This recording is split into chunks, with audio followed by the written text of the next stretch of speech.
नमस्कार साथीहरू, स्वागत छ तपाईँलाई हाम्रो च्यानल बिलकोसमा। र आज हामीले सेक्सुअल ह्यारेसमेन्ट ए सेक्सुअल अफेन्सको बारेमा डिस्कस गर्ने गरेको छौँ। यो सेक्सुअल ह्यारेसमेन्ट भनेको हाम्रो क्रिमिनल ल 4th सेमिस्टरको युनिट 3 सेक्सुअल अफेन्सेस अन्तर्गत युनिट 3.5 सेक्सुअल ह्यारेसमेन्ट भनेर पर्छ।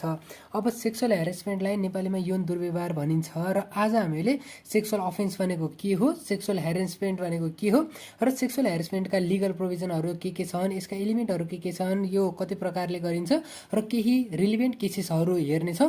र त्यो रिलिभेन्ट केसेसहरूमध्ये एउटा हाम्रो भाउरी देवीको केस पनि हामीहरूले एउटा हेर्नेछौँ, जसलाई अब विशाखा गाइडलाइन्स भनेर पनि चिनिन्छ र अलिकति कन्क्लुजन पनि हामीहरूले हेर्छौँ। सो आज चाहिँ म तपाईँहरूलाई केही थाहा नभएका केही नयाँ टर्महरू पनि मैले भन्ने छु होइन। त्यो सायद तपाईँहरूमध्ये धेरैले पक्कै पनि थाहा छैन होला, त्यसैले भिडियो लास्टसम्म हेर्नु होला। र अब सेक्सुअल अफेन्स भन्ने भने त सेक्सुअल अफेन्स भनेको एकदमै ब्रोड क्याटेगोरी हो। यो भित्र सबै प्रकारका सेक्स सम्बन्धी अफेन्सेसहरू पर्छन्। सेक्सुअल अफेन्स भनेको के हो भन्दाखेरि जब कुनै पनि महिलाको वा भनौँ पुरुषको यदि फिजिकल बडीलाई इनएप्रोप्रिएट वेमा ट्रिट गरिन्छ अर्को पर्सनले भने त्यो भनेको चाहिँ सेक्सुअल अफेन्स हो होइन। यो भनेको एकदम ब्रोड टर्म हो। यो भित्र rape, attempt to rape, sexual harassment अनि त्यो छ नि के भन्छ इन्सेस्ट, त्यस पछाडि अनि unnatural sexual offences, sexual abuse सबै कुराहरू भनेको सेक्सुअल अफेन्सेसभित्र पर्छ। यी र चाइल्ड सेक्सुअल अफेन्सेस जुन हामीहरूले हिजो हेऱ्यो त्यो पनि सेक्सुअल अफेन्सभित्रै पर्छ होइन। सो अब यो भनेको एकदम ब्रोड टर्म हो। यसमा चाहिँ कुनै पनि मान्छेको प्राइभेट पार्ट्सहरू टच गर्ने सेक्सुअल म्यानरमा वा उसले अब भनौँ न अलिकति आफ्नो केही कम्प्लिमेन्टहरू दिने होइन, अलिकति गाह्रो हुने गरेर केही बोल्ने कमेन्टहरू है, कम्प्लिमेन्ट होइन केही कमेन्टहरू गर्ने कुराहरू सबै भनेको सेक्सुअल अफेन्सभित्र पर्छ। यो भनेको भर्बल पनि हुनसक्छ, यो भनेको फिजिकल पनि हुनसक्छ र यो भनेको विदाउट कन्सेन्ट हुन्छ र विथ कन्सेन्ट पनि हुनसक्छ है। हिजो हामीले चाइल्डको कुरा गऱ्यो, त्यसैले यो एकदम ब्रोड टर्म हो है। सो आज हामीले यो भन्दा पनि मेन हेर्ने भनेको सेक्सुअल ह्यारेसमेन्ट हो होइन। र अर्को के भनेछ भन्दाखेरि सबै ह्युमन बिइङको जति पनि सेक्ससँग रिलेटेड सबै एक्टिभिटिजहरू भनेको सेक्सुअल अफेन्सभित्र पर्दैनन् होइन। त्यसो भए त अब मान्छेहरूले सेक्स नै गर्न भएन होइन।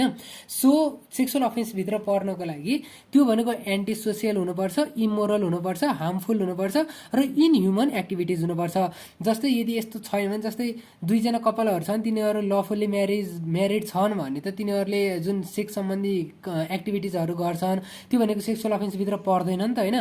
र त्यहाँ मात्र होइन, यदि म्यारिड छैनन् भने पनि उमेर पुगेका दुईजना युवा युवतीहरूले एकअर्काको मन्जुरीमा गर्ने कुराहरू पनि त्यो भनेको पनि क्राइमभित्र पर्दैन होइन। सो त्यो भनेको के हुनुपर्छ भन्दाखेरि हार्मफुल, इमोरल हुनुपर्छ र सोसाइटल जुन भ्यालुज एन्ड नर्म्स छ त्यसको अगेन्स्टमा हुनुपर्छ भनेर भन्यो। र अब यो सानो एउटा इन्ट्रोडक्सन पछाडि सेक्सुअल ह्यारेसमेन्टलाई सुरु गरौँ। सेक्सुअल ह्यारेसमेन्ट भनेको any behaviour which is unwelcome, unwanted or unsolicited which cause the recipient to be embarrassed, uncomfortable and cause distress is known as harassment. जुन कुनै पनि बिहेभियर जुन भनेको अनवेलकम छ भनेको नचाहिएको छ होइन, वा अनवान्टेड वा अनसोलिसिटेड भनेको पनि नमानिकनै मतलब नमागिकनै दिनु भन्ने हुन्छ कि। जस्तै उसले मलाई अनसोलिसिटेड एडभाइस दियो भनिन्छ नि होइन, त्यो भनेको चाहिँ नमागिकनै नचाहिने कुराहरू दिनु भनेको होइन। नचाहिकनै कसैले त्यस्तो खालको बिहेभियर देखाउँछ र जुन रिसिप्टेन्ट छ भनेको जुन भिक्टिम छ उसलाई यदि इम्ब्यारेस फिल हुन्छ, वो अनकम्फर्टेबल फिल हुन्छ वा उनलाई तनाव सृजना हुने काम गरिन्छ भने त्यसलाई हेरेसमेन्ट भनिन्छ। र unwelcome sexual advances, request for sexual favours and other verbal or physical conduct of sexual nature is sexual harassment. भने पछाडि के हुने रहेछ भन्दाखेरि अनवेलकम सेक्सुअल एडभान्सेस हुने रहेछ। अब सेक्सुअल एडभान्सेस मैले अघि भनेको थिएँ नि, तपाईँहरूले नसुनेका धेरै टर्महरू यहाँ आउन सक्छन् भनेको। अब सेक्सुअल एडभान्सेस भनेको एउटा वेलकम्ड हुनसक्छ, एउटा अनवेलकम हुनसक्छ होइन। अब सेक्सुअल एडभान्सेसभित्र के पर्छ भन्दाखेरि एउटा भनेको चाहिँ कस्तो हुन्छ भन्दाखेरि एउटा भर्बल पर्छ, अर्को भनेको फिजिकल पर्छ होइन। जस्तै कसैलाई बडीमा कमेन्ट गर्यो होइन भने, जस्तै तिमी त कति राम्री देखिए कि या तिमी त कति मोटी देखिए कि भन्यो भने त्यो वान्टेड पनि हुनसक्छ। तिमी त कस्तो सेक्सी देखिए कि भन्यो भने त्यो भनेको अनवान्टेड पनि हुनसक्छ होइन। जस्तै अब कुनै एउटा पार्टी छ, पार्टीमा गएर अनि अन्डरवेयर गिफ्ट गरिदिनु त्यो भनेको चाहिँ अनकम्फर्टेबल सिचुएसन क्रिएट गराउनु हो कि। र अर्को भनेको जस्तै जुन फिजिकल कन्डक्टले पनि के हुनसक्छ भन्दा अनवान्टेड सेक्सुअल एडभान्स हुनसक्छ है। जस्तै मैले के गरेँ भन्दाखेरि कुनै एउटा महिला अब मानव रोइरहेको अवस्थामा उनको पछाडि हात राखेर नरो केही हुँदैन भन्यो भने त्यो भनेको वान्टेड पनि हुनसक्छ, वा त्यही कुरा भनेको अनवान्टेड पनि हुनसक्छ है। त्यसैले अनवान्टेड सेक्सुअल एडभान्सेस भनेको यदि महिलालाई अलिकति गाह्रो फिल हुन्छ भने त्यसलाई अनवान्टेड सेक्सुअल एडभान्सेस भनिन्छ। र यो एडभाइसेस होइन, यो भनेको एडभान्सेस नै हो है। थप जानकारीको लागि गुगल गर्नु होला। Sexual harassment can occur in many different social settings such as workplace, home, school वा युनिभर्सिटिजमा पनि हुन सक्दो रहेछ। Sexual harassment is also against the section 16 को जुन हाम्रो right to live with dignity र जुन हाम्रो राइट अगेन्स्ट एक्सप्लोइटेसन छ त्यसको अगेन्स्टमा। राइट अगेन्स्ट एक्सप्लोइटेसन भनेको चाहिँ शोषण विरुद्धको हक जुन छ त्यसको अगेन्स्टमा हो भनेर भन्न सकिन्छ सेक्सुअल हेरेसमेन्ट। र यो यसमा के पर्छ भन्दाखेरि बुलिङ पर्छ। त्यो भनेको बुलिङ भनेको जस्तै एउटा हुन्छ नि सानो क्लासमा पनि एउटा ठुलो जुन बढी उमेरका बच्चाहरू हुन्छन् तिनीहरूले अहिले आफूभन्दा सानो उमेरका बच्चाहरूमाथि जुन दादागिरी देखाउँछ नि त्यो भनेको बुलिङ हो है। बुलिङ कोअर्सन भनेको त अब भइहाल्यो, त्यो डर धम्की दिने वा लियरिङ, मेकिङ सेक्सुअल गेस्चर्स। अब लियरिङ भनेको के भन्दाखेरि जस्तै डाइरेक्ट लुकिङ होइन, डाइरेक्ट यदि आँखामा आँखा हेरेर सिधा कुरा गर्छन् भने त्यो भनेको लुकिङ भयो भने दायाँ बायाँ हेर्नुलाई चाहिँ लियरिङ भनिन्छ है।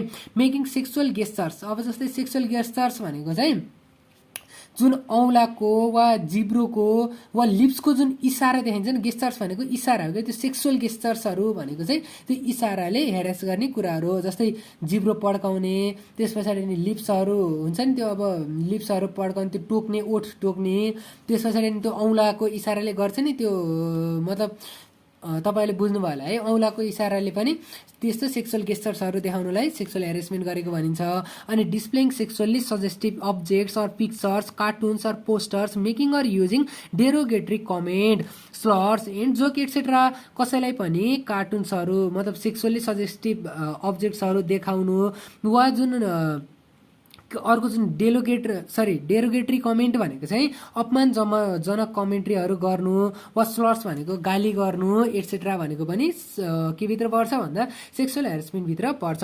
र हाम्रो 2020 को च्याप्टर 13 को पार्ट 4 को नम्बर 1 ले के भनिन्छ भन्दाखेरि यदि कुनै पनि मान्छेले वुमनको कन्सेन्ट बिना उसलाई छुन्छ वा सेन्सिटिभ अर्गनमा छुने कोसिस गर्छ, उसको इनर क्लोथहरूलाई निकाल्ने कोसिस गर्छ वा उसलाई लोन्ली प्लेसमा लगिदिन्छ र उसको जुन सेक्सुअल अर्गनहरू छ त्यसलाई छुन लगाउँछ होइन, वा आफ्नो सेक्सुअल अर्गनहरू छुन लगाउँछ वा भल्गर भनेको रफ वर्ड्सहरू युज गर्छ वा त्यस्तै इन्डिकेसनहरू देखाउँछ वा कुनै पनि प्रकारका ड्रइङ वा पिक्चर्सहरू देखाउँछ वा त्यो वुमनलाई टिजेस गर्ने या हेरास गर्ने कोसिस गर्छ के को लागि भन्दाखेरि for the purpose of sexual intercourse or treats her with any unusual behaviour भने त्यसलाई के भनिन्छ भन्दाखेरि सेक्सुअल हेरेसमेन्ट गरेको भनेर भनिन्छ। र यसको लागि पनिसमेन्ट कति हुन्छ भन्दा 1 वर्षसम्म र 10,000 सम्म पनिसमेन्ट गर्ने व्यवस्था छ। र जुन अफेन्डर छ अफेन्डरले भिक्टिमलाई रिजनेबल कम्पेन्सेसन पनि दिनुपर्छ भनेर हाम्रो पहिलेको व्यवस्था। अहिले के छ भन्दाखेरि अहिले चाहिँ 224 को 1 मा आफ्नो वाइफको अलावा है यदि with the motive of having sex without her consent कसैले के गर्छ भन्दाखेरि कुनै पनि महिलालाई छुन्छ वा उनको सेन्सिटिभ अर्गनलाई छुन्छ वा छुने कोसिस गर्छ वा उनको अन्डर गार्मेन्ट भनेको अन्डर जुन क्लोथ्सहरू छ त्यो भित्री क्लोथ्सहरू कपडाहरू निकालिदिने कोसिस गर्छ वा निकालिदिन्छ और उनले जुन भित्री कपडाहरू छ त्यो लगाउनमा वा रिमुभ गर्नमा केही बाधा अवरोध पुर्याउँछ, लोन्ली प्लेसमा लान्छ वा उनलाई आफ्नो सेक्सुअल अर्गनहरू छुन लगाउँछ वा भल्गर वर्ड्सहरू युज गर्छ वा टिजेस एन्ड एनोइज गर्छ for the motive of sexual motive है भने त्यति बेला वा अरू कुनै अनयुजुअल म्यानरमा बिहेभ गर्छ भने त्यति बेलामा सेक्सुअल हेरेसमेन्ट गरेको मानिनेछ। र यसको लागि 3 वर्षदेखि 3 वर्षसम्म कैद र 30,000 सम्म जरिवाना हुन सक्छ भनेर हाम्रो 224 मा भनेको छ। अब सेक्सुअल हेरेसमेन्ट ल इन इन्डिया यो हेरौँ है, यो भनेको एकदम इम्पोर्टेन्ट छ। यो भनेको जुन हाम्रो त्यो छ नि के भन्छ त्यो अघि मैले भन्थेँ नि विशाखाको केस, त्यही विशाखाको केसबाट यो ल आएको हो, नत्र भने पहिले सेक्सुअल ह्यारेसमेन्ट सम्बन्धी कुनै पनि लजहरू थिएन छुट्टै है। त्यो विशाखाको केस पनि हामी एकछिनमा हेर्छौँ। अब सेक्सन 354ले के भन्छ भन्दाखेरि यदि निम्न कुराहरू कुनै पनि मान्छेले गर्छ भने त्यसलाई सेक्सुअल ह्यारेसमेन्ट भनिन्छ भनेर भन्छ होइन। र त्यसमा के पर्छ भन्दा physical contact and advances involving unwelcome and explicit sexual overtures. अब सेक्सुअल ओभरचर्स भनेको के हो भन्दाखेरि जस्तै कुनै पनि अनवान्टेड टचिङहरू गर्नु वा भनिन्छ नि त्यो बडीली कन्ट्याक्टहरू गर्नु। जस्तै कुनै एउटा फिल्ममा हुन्छ नि, फिल्ममा के हुन्छ मुभीमा भन्दाखेरि एउटा हिरोइनलाई हल्लिनै नसक्ने गरेर ठ्याक्क त्यो कम्मरमा समाउँछ नि, त्यो भनेको सेक्सुअल ओभरचर्सभित्र पर्छ है। र अर्को भनेको demand or request for sexual favour भनेको जस्तै आफ्नो लागि आफूलाई जुन हुन्छ नि सेक्सुअल प्लेजर आउने कुनै पनि काम गर्नको लागि डिमान्ड वा रिक्वेस्ट गर्नु वा पोर्नोग्राफीहरू देखाउनु against the will of woman वा सेक्सुअली कलर्ड रिमार्क्सहरू गराउनु। अब सेक्सुअली कलर्ड रिमार्क्स भनेको चाहिँ यो भनेको इन्डियन लमा भनेको हो होइन। सो इन्डियन लमा भनेको हुनाले यसलाई हिन्दीमा कामुक टिप्पणी भनेर भनिन्छ। यसको अर्थ के भन्दाखेरि आफूले सेक्सुअल प्लेजर लिनको लागि वुमनलाई गरिने टिप्पणीहरूलाई सेक्सुअल कलर्ड रिमार्क्स भनिन्छ भनेर हामीले बुझ्न सकिन्छ। र अर्को यसको लागि भनेको पनिसमेन्ट 3 वर्षसम्म प्रिजन र फाइन कति भनेर ठ्याक्कै तोकेको छैन। र फाइनको व्यवस्था भनेर सेक्सुअल ह्यारेसमेन्ट ल जुन यो आइपिसी को सेक्सन 354 को एले भनेको छ। अब युकेमा के छ भनेर हेर्ने भने sexual offences act 2003 of UK को सेक्सन 3 मा के भनेछ भन्दाखेरि यदि कुनै पनि मान्छेले निम्न कुराहरू, मान्छे भन्नाले अब पर्सन है, पर्सनभित्र अब मेन वुमन पर्ने भयो होइन। यदि कुनै पनि पर्सनले के गर्छ भन्दाखेरि यदि इन्टेन्सनली अर्को पर्सनलाई छुन्छ र तिनको छुवाई भनेको सेक्सुअल छ र जुन बी छ बीलाई त्यो टचिङ मन्जुर छैन र यसले पनि जब बीलाई छुँदैछ तब यसलाई पनि बीले मन्जुर गर्दिनन् वा गर्दैनन् भन्ने थाहा छ भने त्यति बेलामा के हुन्छ भन्दाखेरि सेक्सुअल अफेन्समा गरेको मानिनेछ। र यदि कसैले सेक्सुअल अफेन्स गर्छ भने 6 महिनासम्म कैद र fine not exceeding the स्ट्याच्युटरी maximum भनेको स्ट्याच्युटरीमा भएको जतिको भन्दा बढी नजानी गरी फाइन पनि तिराउन सकिन्छ भनेको छ। र जुन समरी कन्भिक्सन र इन्डिक्टमेन्ट भनेर भनेको चाहिँ जुन नर्मल खालका होइन, जस्तै नर्मल खालका कसुरहरू छन् तिनीहरूलाई युके को लमा समरी कन्भिक्सन भनेर राखेको छ।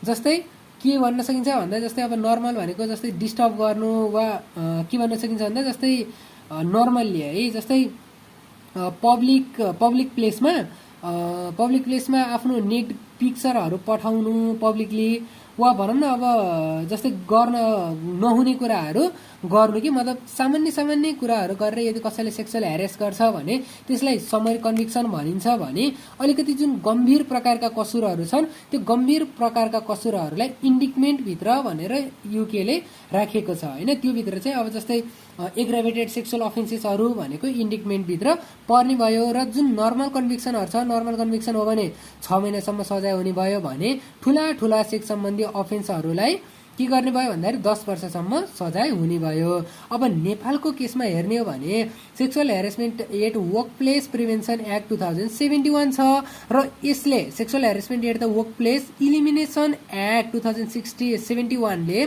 के भन्छ भन्दाखेरि यदि कुनै पनि मान्छेले सेक्सुअल इन्टेन्ट राखेर फिजिकल्ली टच गर्छ वा जुन सेक्सुअल अब्जेक्ट्सहरू, अडियो भिजुअल अब्जेक्ट्सहरू वा अरू कुनै सिडक्टिभ मेटेरियल्सहरू वर्क प्लेसमा डेमोन्स्ट्रेट गर्छ भनेको देखाउँछ भने त्यसलाई sexual harassment at workplace भनिन्छ।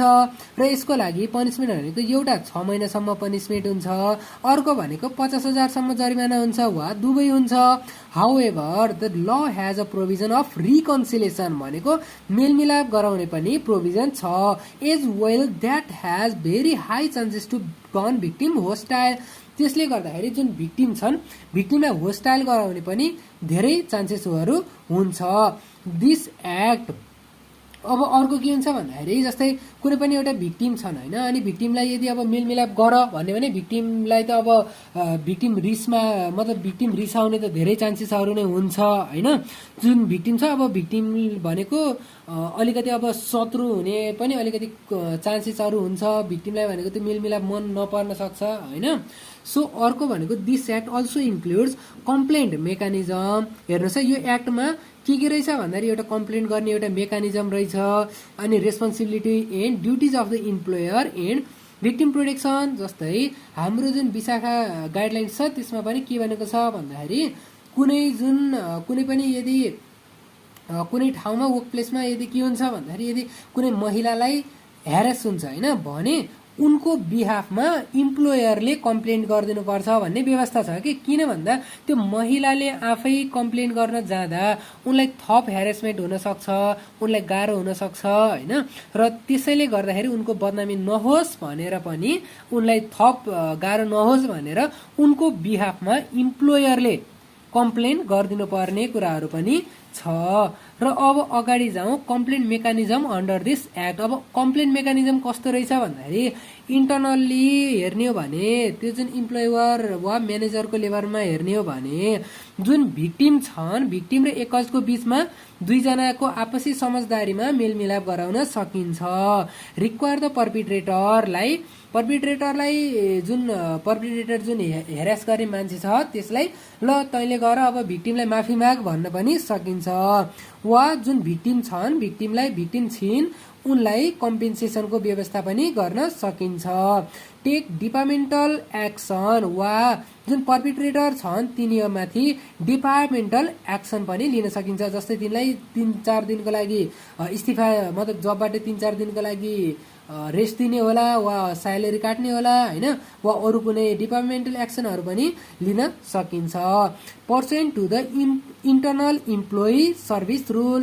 जुन इन्टरनल इम्प्लोइ सर्भिस रुल्स छ त्यो रुल्स अनुसार रुल्सभित्र रहेर पनि डिपार्टमेन्टल एक्सन लिन सकिन्छ।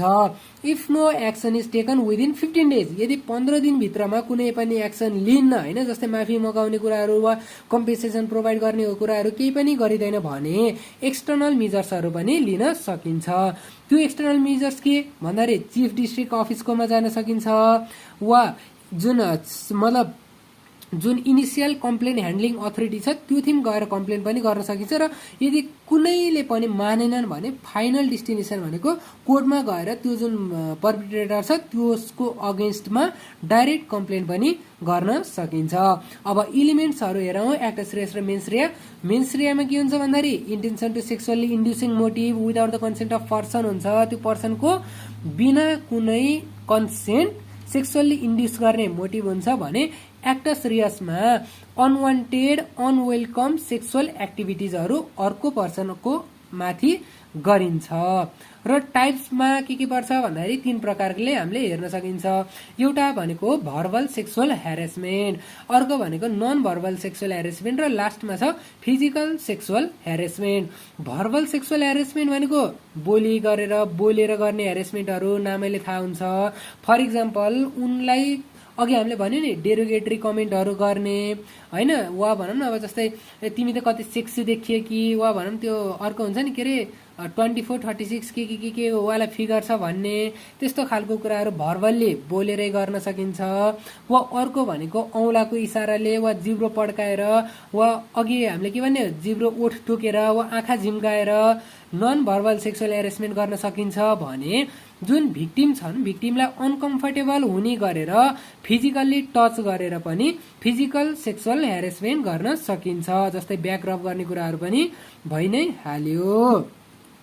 र अब एउटा एकदमै इम्पोर्टेन्ट केस हेरौँ, यो भनेको Vishakha and others versus state of Rajasthan 1977 को केस हो। यो जुन केस छ यसमा यो भनेको चाहिँ अघि मैले एकजना महिलाको नाम लिएको थिएँ भावरी देवी।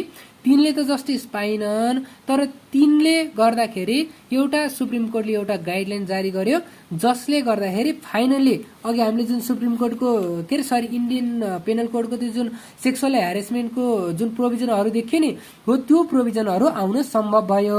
Sexual harassment of woman at workplace भनेर पनि 2013मा इन्डियन गभर्मेन्टले एउटा एक्ट पनि ल्यायो। अब यो केस के रहेछ भनेर हेरौँ है। सो अब प्रिभेन्सन प्रोभिसन र अनि रिड्रेसलको लागि यो एक्ट ल्याइएको थियो होइन। र अब यो केसमा के हुन्छ भन्दाखेरि एकजना भावरी देवी भन्ने एकजना लोवर कास्टकी महिला हुन्छन्। ती महिलाले के गरेको हुन्छन् भन्दाखेरि एउटा फार्म फिल्डमा काम गर्छिन्। तिनी फार्म फिल्डमा काम गर्नुका साथसाथै चाइल्ड म्यारेज रोक्नको लागि पनि एनजिओजहरूसँग मिलेर काम गर्ने गर्थिन्। र यसै कामको सिलसिलामा एकपटक के हुन्छ भन्दाखेरि एउटा जुन अप्पर क्लास छ, अप्पर क्लासको एउटा चाइल्ड म्यारेज रोक्नको लागि भनेर उनले धेरै कुराहरू त्यहाँ भन्छन् होइन। अब त्यो चाइल्ड म्यारेज रोक्नुपर्छ भन्छन्, तर त्यसको जुन रिजल्ट छ त्यसको रिजल्ट भनेको त्यो महिलामाथि जुन भावरी देवी छिन् तिनीमाथि एकदमै ठुलो असर पर्छ है। 22 सेप्टेम्बर 1992 मा आफ्नै इम्प्लोइद्वारा उनी सेक्सुअल्ली एसल्ट हुन्छन्। के भनिन्छ भन्दाखेरि 5 जनाले तिनलाई रेप गरे भनिन्छ, जसमध्ये 3 जनाले उनको रेप गरे र जुन 2 जना छन् त्यो 2 जनाले उनको हस्बेन्डलाई समाउने काम गरे र हस्बेन्डकै अगाडि तिनलाई रेप गरे भनेर पनि भन्ने गरिन्छ। र यो जुन केस छ यो केसमा के हुन्छ भन्दा रेप गर्ने मान्छेहरू भनेको अप्पर कास्टका हुन्छन् र तिनीहरू जब भावरी देवी गएर पुलिस स्टेसनमा कम्प्लेन गर्छन् तब पुलिसले पहिला के भन्छन् भन्दाखेरि पहिला त केस फाइल गर्दैन, अप्पर कास्टले पनि कहीँ रेप गर्छ भनेर पहिला त केस गर्दैन र पछाडि जब पुलिसमाथि प्रेसर पर्छ तब केस उसले फाइल गर्छ। तर पनि जब यो जुन केस छ जब यो ट्रायल कोर्टमा जान्छ तब ट्रायल कोर्टले विभिन्न रिजनहरू दिएर जुन एकज छन् एकजलाई छोड्ने काम गर्छ।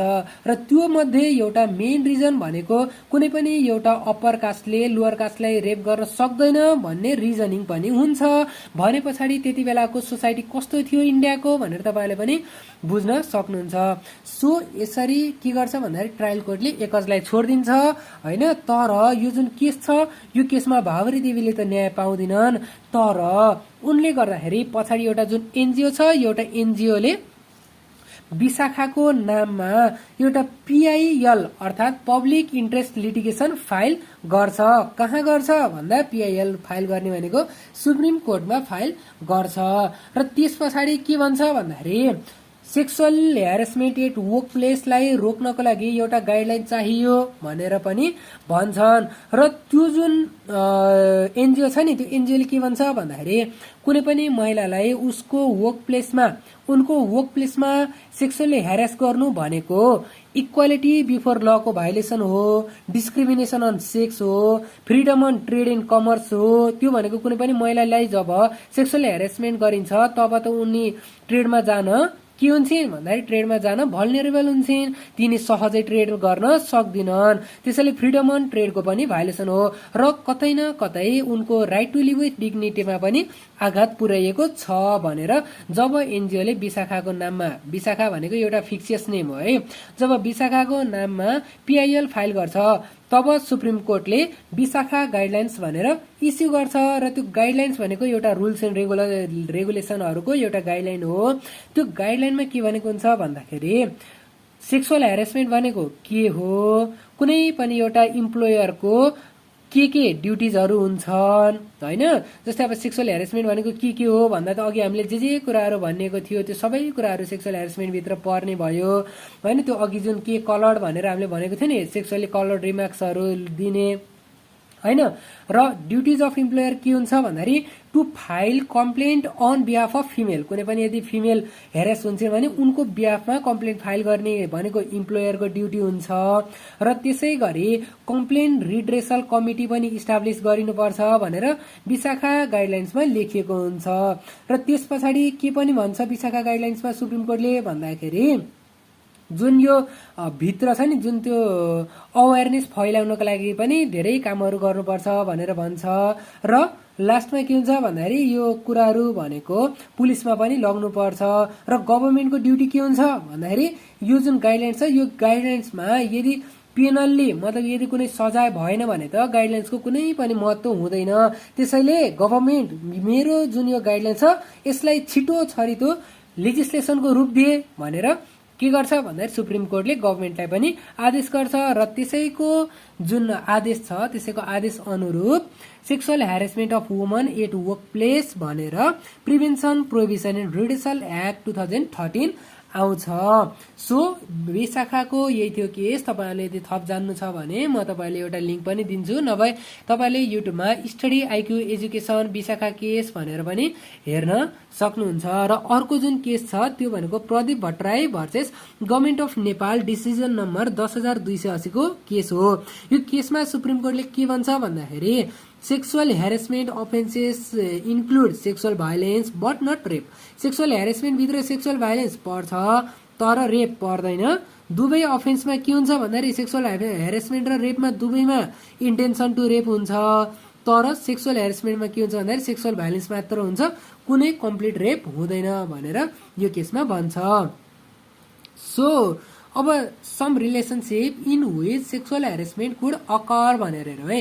सो सेक्सुअल हेरेसमेन्ट अघि भने जस्तै पर्सन भनेर तोकिएको थियो होइन। सो पर्सन भनेर किन तोकियो भन्दाखेरि फर्स्ट पिक्चरमा तपाईँले देख्न सक्नुहुन्छ महिला र पुरुषको बिचमा सेक्सुअल हेरेसमेन्ट हुनसक्छ, पुरुष र महिलाको बिचमा पनि सेक्सुअल हेरेसमेन्ट हुन सक्दो रहेछ।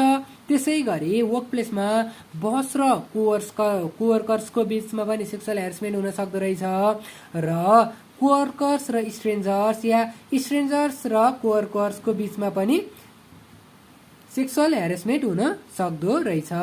र अब is it's really sexually harassment भनेर कति बेला थाहा पाउने? If you are not sure about being harassed just ask yourself this question, does it feel good or bad? Flirting feels good for both parties, whereas harassment feels bad for the harassed, making him or her uncomfortable. भने पछाडि sexual harassment हो कि होइन भन्ने कुरा कसरी थाहा पाउने भन्दा यो जुन सेक्सुअल हेरेसमेन्ट छ यसले कुनै पनि महिलालाई अनकम्फर्टेबल फिल गराउँछ या उनलाई राम्रो फिल गराउँछ। जस्तै फ्लटिङमा के हुन सक्छ भन्दाखेरि दुवै पार्टिजले राम्रो फिल गर्न सक्छन् होइन। जस्तै अब प्रायः जस्तो त क्लासहरूमा पनि हुनसक्छ नि त होइन, फ्लटिङ गर्न सक्छन् केटाहरूले। जस्तै कुनै एउटा केटी अलि राम्रो भएर आयो भने ओहो कति राम्रो देखिए कि भनेर भन्न सक्ने भए होइन।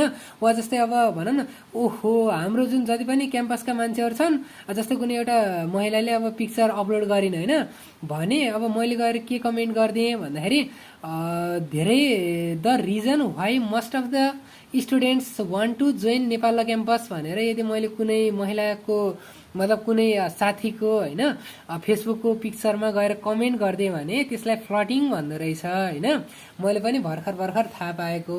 सो यदि फ्लटिङले दुवै पार्टिजलाई राम्रो फिल गराएको छ भने त्यो ओके छ, तर हेरेसमेन्टमा के हुन्छ भन्दाखेरि दुवै पार्टिज मध्ये जुन हेरेस हुने मान्छे छन् उनलाई अनकम्फर्टेबल फिल हुन्छ र त्यति बेलामा बल्ल इस्यु आउँछ। सो अब कन्क्लुजनमा हेर्नु पर्दा sexual harassment in context of Nepal is legalised but it most of the people thinks harassment is trivial, just ignore is what everyone says. So indeed there were not many field cases, sorry FILD होइन FILD है, there were not many filed cases in court relating to this, but the cases must be reported because the more you tolerate the more it happens. Sexual harassment भनेको नेपालमा यसको अब punishment अघि हामीले हेरिहाल्यो होइन। एउटा त अब 6 महिनासम्म कैद पनि हुन सक्ने भयो, अर्को भनेको उनलाई अब मेलमिलापको पनि व्यवस्था हुने भयो होइन। तर धेरै जसो मान्छेले के भन्छ भन्दाखेरि ठिकै छ हेरेसमेन्ट हो केही छैन इग्नोर गरिदिउँ भनेर भन्छन्। त्यसैले गर्दाखेरि पनि कोर्टमा धेरै केसेसहरू भनेको पुग्दैनन् होइन। र जति तिमी टोलरेट गर्छौ जति तिमी सहन्छौ त्यति धेरै हेरेसमेन्ट हुन्छ। र यसको लागि यो जुन रेफरेन्सेसहरू छन् यिनीहरू भनेको रेफरेन्सेसहरू छन् र त्यो रेफरेन्सेसहरू भइ नै हाले। र यो जति पनि रेफरेन्सेसहरू छन् यिनलाई कलेक्ट गर्नको लागि म राधिका बुढालाई एकदमै धन्यवाद दिन चाहन्छु। यो जुन स्लाइड्सहरू छ यो स्लाइड्स भनेको यो रेफरेन्सेसबाट कलेक्ट गर्ने काम भनेको राधिका बुढाले गर्नुभएको हो। सो अब आजको लागि यति नै। आशा छ तपाईँलाई भिडियो मन पर्यो। यदि भिडियो मन पर्यो भने के गर्ने ल तपाईँहरू आज कमेन्ट गर्नु है, के गर्ने भिडियो मन पर्यो भने लाइक एन्ड सब्सक्राइब गर्ने र केही सुझाव सल्लाह छ भने कमेन्ट गर्नु होला। र फेरि अर्को भिडियोमा भेटौँला, तबसम्मको लागि बिदा दिनुहोस्। र भोलि हामीहरू अननेचुरल सेक्सुअल अफेन्सेसको बारेमा बुझ्नेछौँ। अननेचुरल सेक्सुअल अफेन्सेसभित्र oral sex, anal sex, bestiality के पर्छ भन्ने कुराहरू हामी सबै कुराहरू डिस्कस गर्छौँ। र तबसम्म पढ्दै राख्नुहोस्। धन्यवाद।